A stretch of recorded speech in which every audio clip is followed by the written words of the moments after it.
और आपको बता दें कि पहली से तीसरी कक्षा के लिए स्कूल खोलने पर शिक्षा मंत्री कंवरपाल गुर्जर ने कहा है कि तमाम नियम जो हैं उन्हें पहले फॉलो किया जा रहा है और उन्हीं को फॉलो किया जाएगा। टीचर्स को वैक्सीन लगवाने के लिए लगातार ड्राइव किया जा रहा है। वैक्सीन लगवाने के वाले जो टीचर्स हैं वो पढ़ाने के लिए आए, ये कहा जा रहा है। ऐसे में शिक्षा मंत्री कंवरपाल गुर्जर ने ये खास बातचीत की हमारे संवाददाता विपिन परमार। प्रदेश में कोविड की परिस्थितियां सामान्य होते ही स्कूलों को ओपन करने का काम किया गया था। पहले बड़ी कक्षाएं और उसके बाद चौथी से पांचवी कक्षाएं जो है खोलने का फैसला किया गया था। अब स्थिति को देखते हुए पहली से तीसरी कक्षा की शुरुआत भी करने जा रही है। हरियाणा सरकार शिक्षा विभाग की ओर से आदेश जो है इसके लिए जारी कर दिए गए हैं। 20 सितंबर से कक्षाएं शुरू होंगी। किस तरह से प्रोटोकॉल्स रहेंगे, क्या कुछ गाइडलाइंस रहेंगी, इस पर बात करने के लिए शिक्षा मंत्री कंवरपाल गुर्जर साहब मौजूद हैं। सर, पहली से तीसरी की कक्षाएं भी अब आप शुरू करने जा रहे हैं, क्या कुछ प्रोटोकॉल्स, और क्योंकि बच्चे छोटे हैं तो ऐसे में क्या कुछ खास इंस्ट्रक्शंस जो हैं वो स्कूलों को दी जाएंगी इस ओपनिंग पर? देखिए, हमने जो स्कूल हैं वो पहले 9वीं से 12वीं, फिर छठी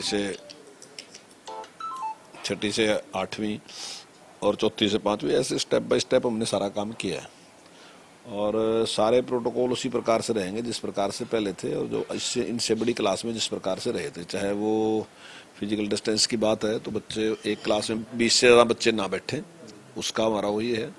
चाहे सैनिटाइज की बात है वो भी वैसे ही है, चाहे टेम्परेचर चेक करने की बात है, चाहे मास्क लगाने की बात है, वो सारे नियमों का पालन उसी प्रकार से किया जाएगा।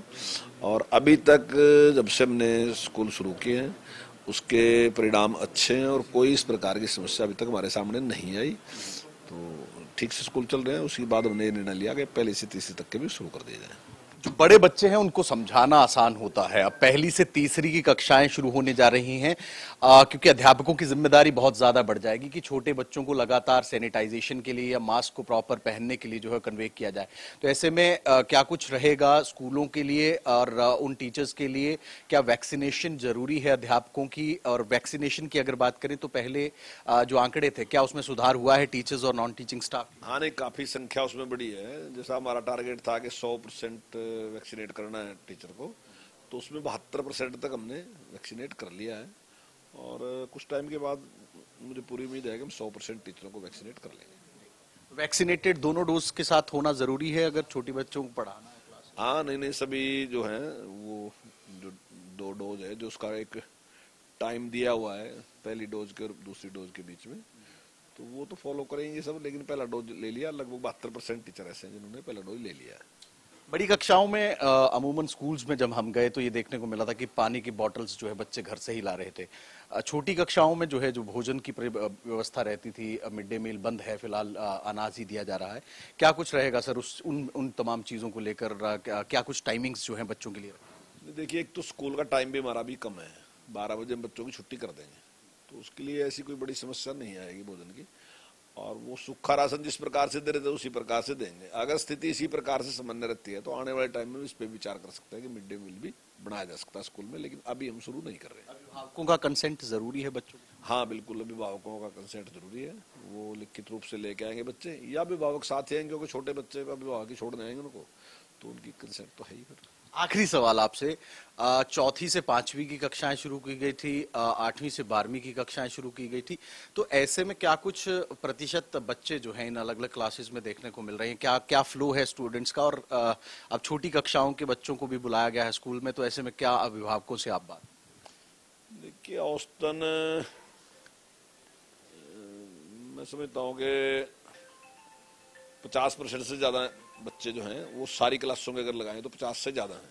कुछ क्लासों में ज्यादा भी हैं, कुछ क्लासों में कम भी हैं। जैसे चौथी से 8वीं तक के हैं 59% हैं, और जैसे 9वीं से 12वीं है तो 45% है।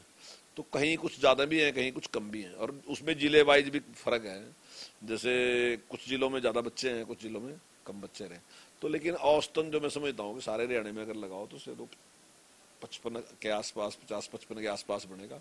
सारी क्लासों का अगर लगाएं तो 55 के आसपास है, और जो काफी अच्छा है। जिस प्रकार की परिस्थिति है उसमें काफी अच्छा है। देखिए, अभिभावकों को मैं यही कहना चाहूंगा कि घबराने की बिल्कुल जरूरत नहीं है, वो बच्चों को भेज सकते हैं। लेकिन अगर फिर भी उनको डाउट है तो ऑनलाइन एजुकेशन इसी प्रकार से जारी रहेगी, तो वो टाइम निकाल के बच्चों को ऑनलाइन भी पढ़ा सकते हैं। तो शिक्षा मंत्री हैं कंवरपाल गुर्जर साहब, जिनकी ओर से साफ तौर पर तमाम चीजें जो दिशा निर्देश जो है शिक्षा विभाग तमाम स्कूलों को दिए गए हैं, उसी तरह के प्रोटोकॉल्स और गाइडलाइंस जो है वो जारी रहेंगी। खासतौर पर वैक्सीनेशन जो है वो टीचरों की बेहद जरूरी हो गई और ऐसे में 72% टीचर्स को वैक्सीनेशन लग भी चुकी है और वही टीचर जो है वो स्कूल में जा पाएंगे जिनको डोजेज जो है वो लगे हैं। तो ऐसे में एक बार फिर से स्कूलों को खोलने का फैसला किया गया छोटी कक्षाओं के लिए और तमाम रूल्स और गाइडलाइंस की पालना को लेकर भी शिक्षा विभाग जो है वो पैनी नजर बनाए रखेगा। कैमरा पर्सन अजय राणा के साथ विपिन परमार, इंडिया न्यूज।